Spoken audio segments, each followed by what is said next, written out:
The tear machine stands in the corner. A sign says, your bottles clunk into the machine and the money appears with a satisfying jingle. You're a richer man now. You're 100% sure you got special Hobocop money for that tear. At least 100% extra tear money. If the numbers on the machine told you otherwise, it's a lie.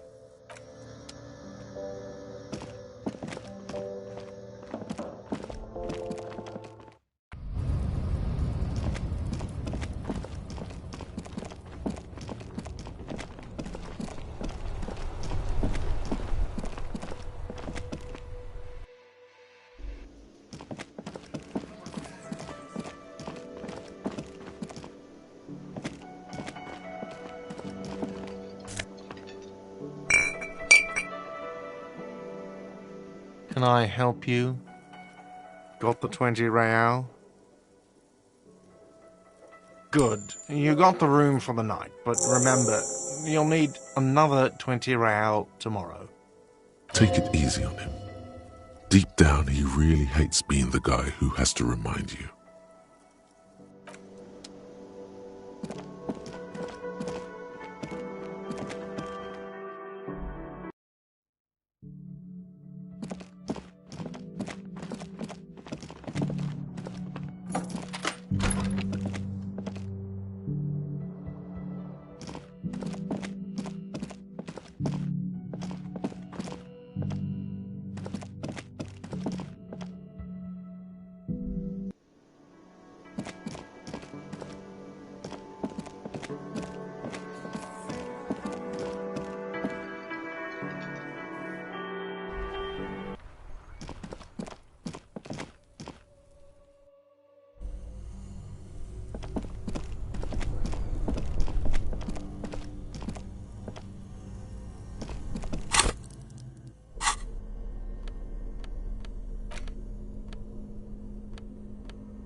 The bear's eyes are still glowing red.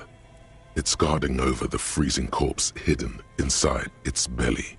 The body is reluctant to let go of the boots, as though it were its last bit of dignity. Whatever you're planning to do, you need to do it before you catch pneumonia in the cold draft coming from deep inside the fridge.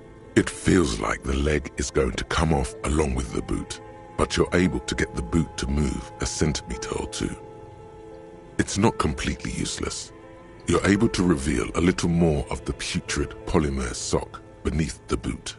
See? The corpse doesn't care if you try to take his boots. He doesn't need them. He's probably glad to get rid of them. He's too heavy to move by yourself. A great mass of dead muscles, with hoarfrost covering his milky eyes. Is that an accusatory glance he gave you? No. No, he's cool. This is the right method. It takes some time, but eventually the boots come off, with nasty slices of polymer sock stuck to even bigger pieces of skin and rotting flesh. Not good.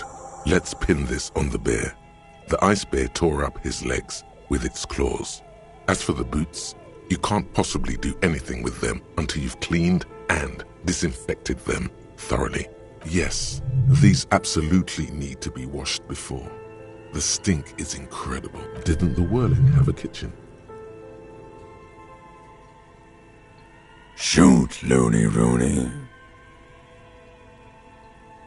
Come back later, Corpo.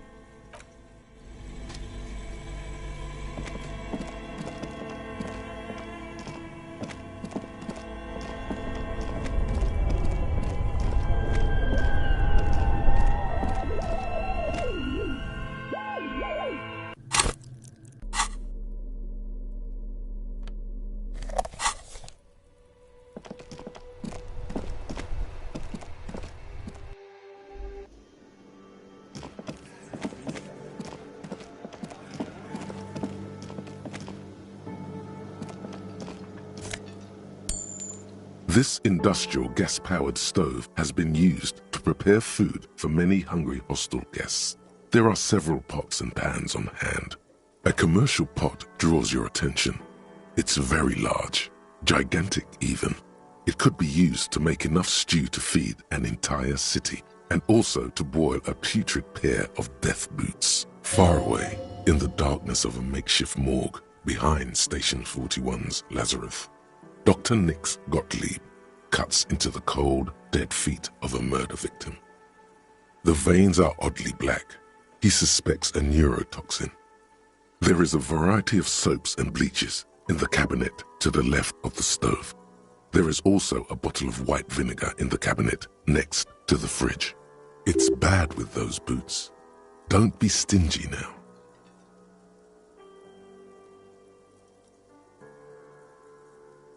The delicious smells of cheap soap and vinegar waft up from the pot. All right now, chef. Light up the stove and boil them.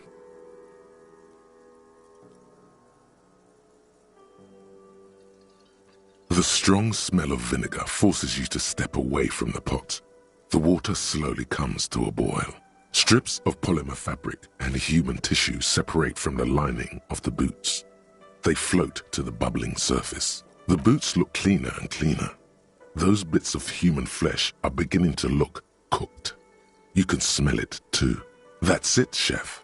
The boots are as clean as they're going to get. Steam, dense with the smell of strange meat, disappears into the vent above the stove. A pair of real beauties. The boots are shiny, hot, and reek of vinegar. Just perfect.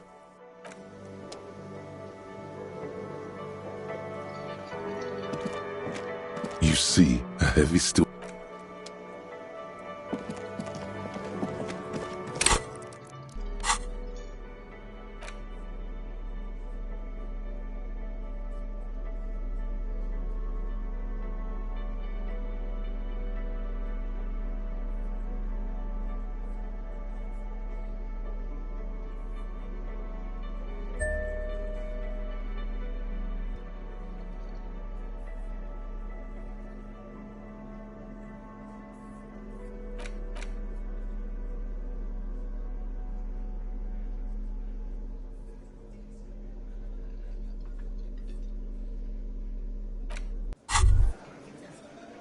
You look down at the white ceramic sabatons hugging your arches and calves, surprised at how well they fit.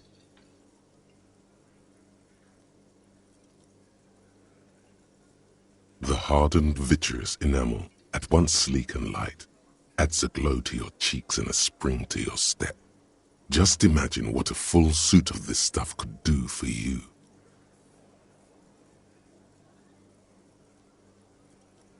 It may be a while before you have all the pieces. In the meantime, you should analyze the armor, figure out its vulnerabilities. Remember, this is a highly specialized kinetic redistributor meant to stop bullets. Wear it, observe its properties, see if there's a weakness in the design.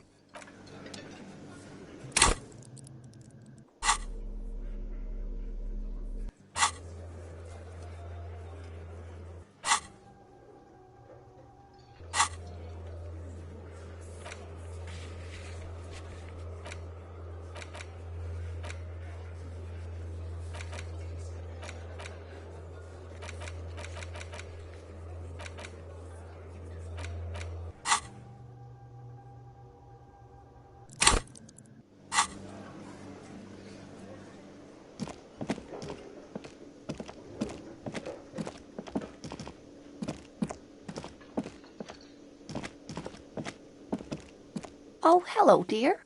There you are again.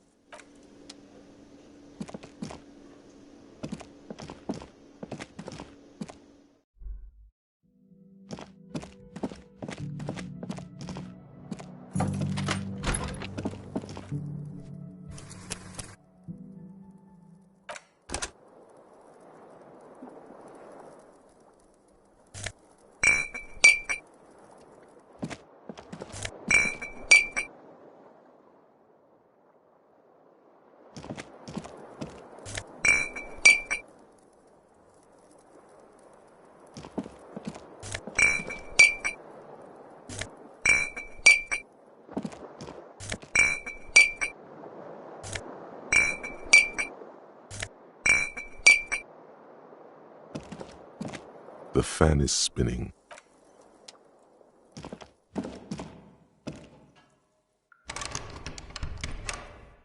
A mirror hangs on the bathroom wall. It's barely covered in steam anymore. It's your face in the mirror, adorned with the expression. Still not happening. It won't come.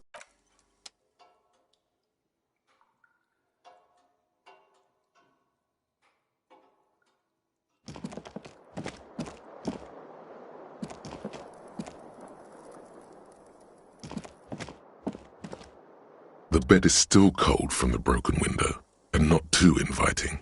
But it's yours. You've earned it. The bed is still cold from the wind blowing in from the broken window. The mattress creaks as you close your eyes and try your hardest to fall asleep. Here we are again, my broken bird. The waves are coming, carrying you away. But you can't go. No, you have to stay. Always half aware of yourself. You're not cooperating, brother man. It's your disgusting body. Even through your sleep you feel a vague discomfort suffusing it.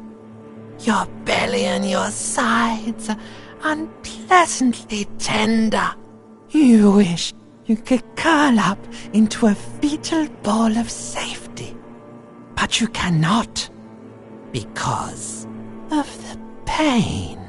That pain in your right side is your enlarged liver, by the way. As for your kidneys, you've really been compounding the damage lately.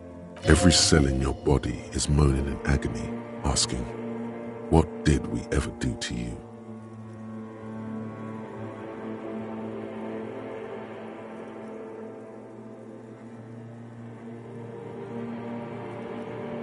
And why might that be the case?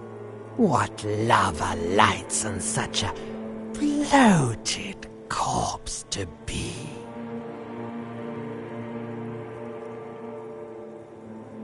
Oh yeah, baby. Frame your suffering as a masterpiece.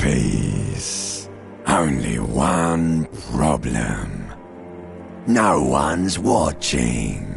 It's boring, buddy. Boring as death. You're just stuck here, in the half-world.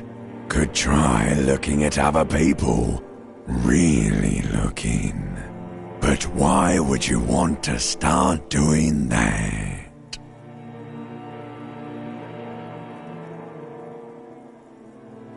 Sure you do.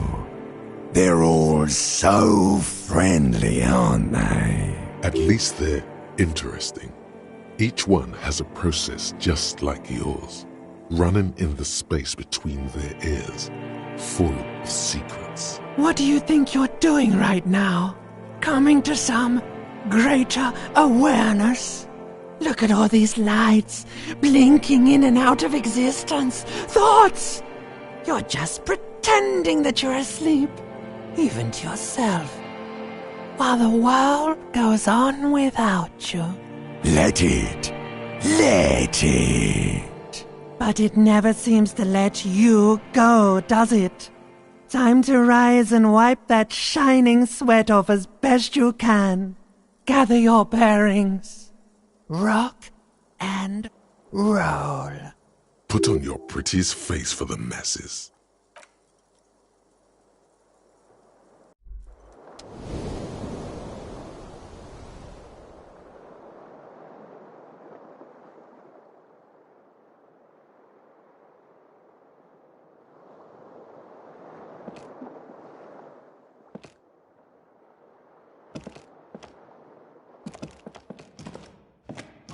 A mirror hangs on the bathroom.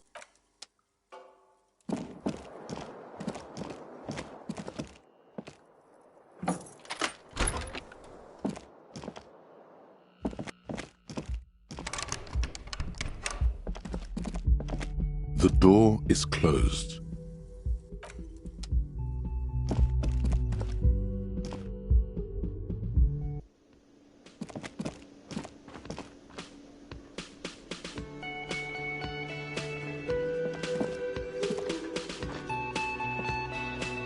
Yes? Okay, let's talk about it. You stole the boots.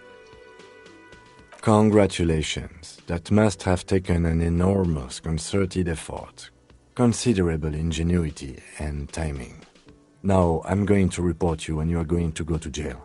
Lie. Lie to get out of it.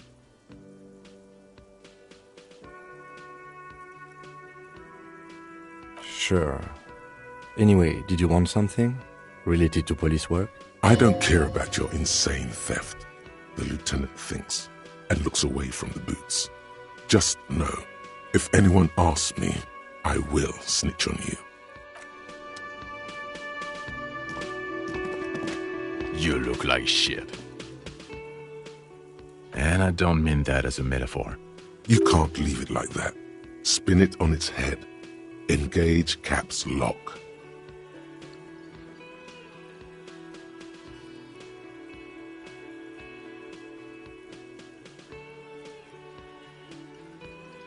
What?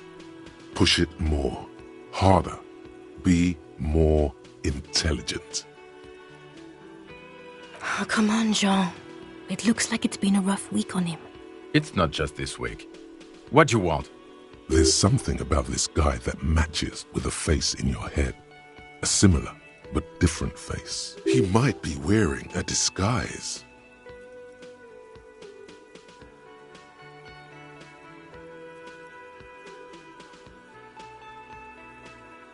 I'm not getting involved in this. It's not my style, he thinks, glancing at the man in sunglasses and the woman beside him. Oh boy, they're mad at him. No wonder. He just doesn't recognize them. You know what it is. It's like the two of you know each other. Just ask him. Oh, I definitely know you from somewhere. Another life. Yes, from another life. A different life. Maybe the life of a police officer belonging to the ranks of the...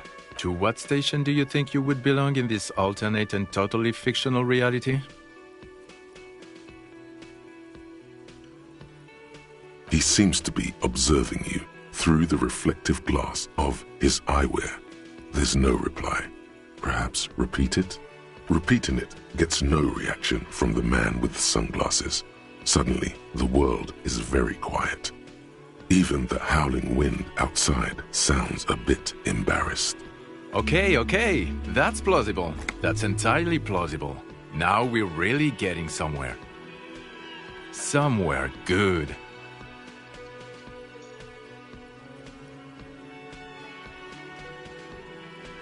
Yes, it's a hobby of mine. As if waiting for some kind of reaction or response. Something to click.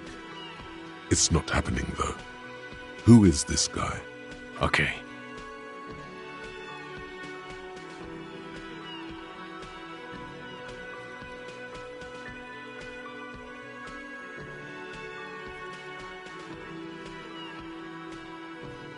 Let's be crazy. Let's say you and I are partners. How's that for a thought experiment?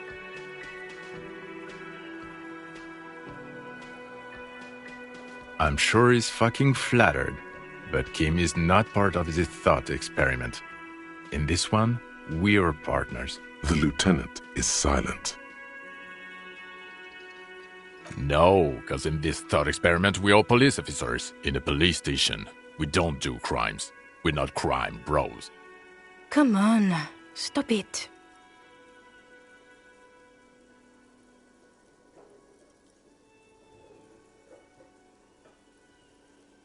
Oh, no. You see, I enjoy watching other better cops solve crimes. And let me tell you, it's been quite a privilege seeing you work. This isn't helping. You're not going to believe this, but... police officers. Yes, sir. Solving crimes, locking up bad guys, and get this, and not getting that drink on at 2 o'clock. Just some regular boring motherfuckers in suits and uniforms. Nothing spectacularly extravagant like you, the far-out son of Lang. Oh, it's you, you eccentric genius. I mean, with your unorthodox approach to police work, it has to be you. Not even a little bit. It's an urban myth about an officer who is so far undercover he can't remember who he is. As I said, just an urban myth. You are not the son of Lang. He's trying to protect you from further rough handling, dished out by the sunglassed man. Okay, yes, you get the joke. Leave it at that. Neither can I, partner. Neither can I. It's a mere second, but it feels like you saw something. A gram of compassion in that sadness. About what? You don't look like a cop. You know what you look like?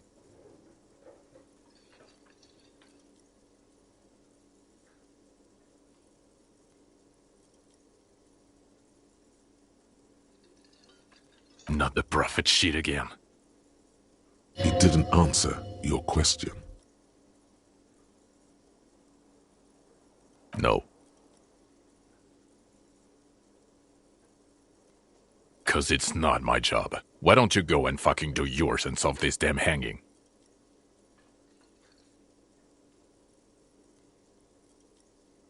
Actually, I don't want to hear you say things.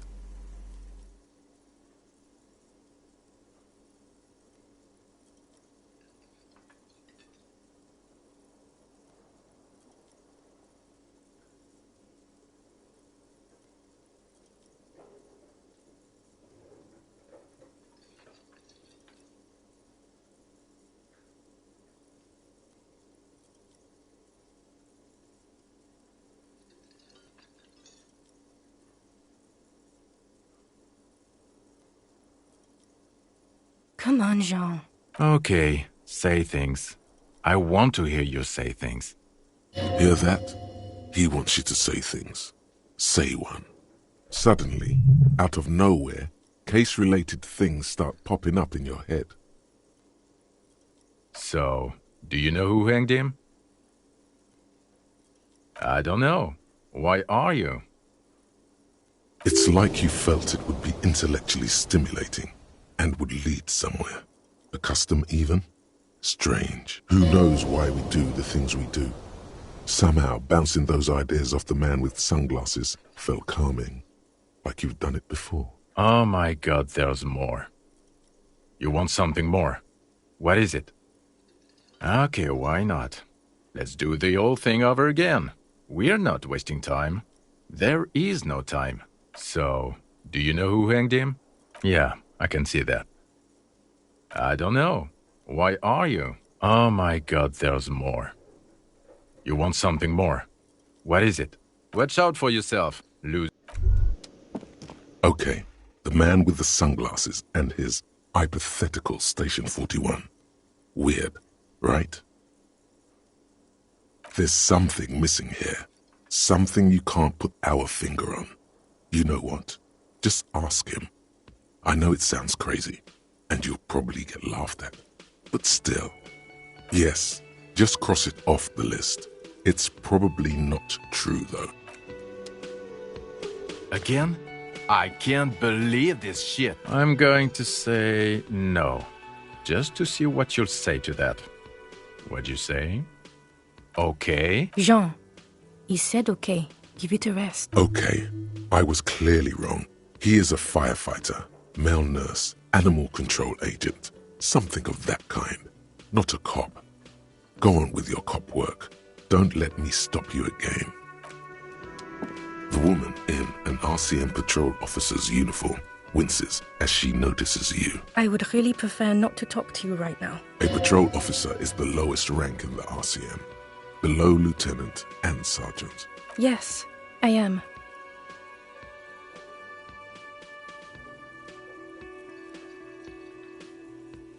I know. Here's the real deal. It's hard to tell whether he's sarcastic or sincere, but if you had to guess, you would say the lieutenant is being sarcastic. I'm definitely not the cavalry. I don't know. I mean, why would I want to talk to you?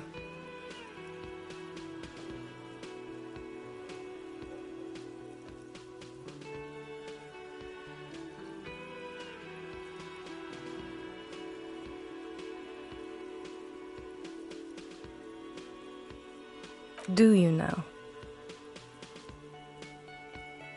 Something changes in her. It's pity. Pity comes over her. Okay, fine. Let's talk. What did you want? What does one talk about with a fellow officer?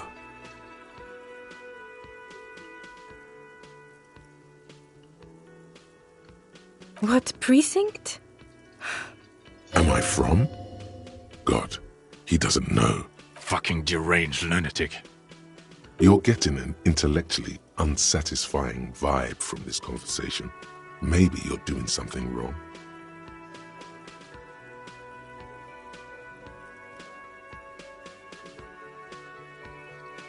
Of course I'm with him. Why do you ask? And you look like you don't bathe, on principle. Please, let's not turn this into another exchange, okay? God damn it, you leave her alone. Keep your weird bullshit to yourself and be professional for once, for fuck's sake. Can I actually help you with something? Yes, of course. Preposterous. I mean, you would remember if they were, right? Who forgets their squad mates? That's... I don't know what to say. Don't say anything, Judith. I'm just looking out for... You? No one. I'm just a man with sunglasses. And you are? Yes, a policewoman who just wants to do her job. That's all.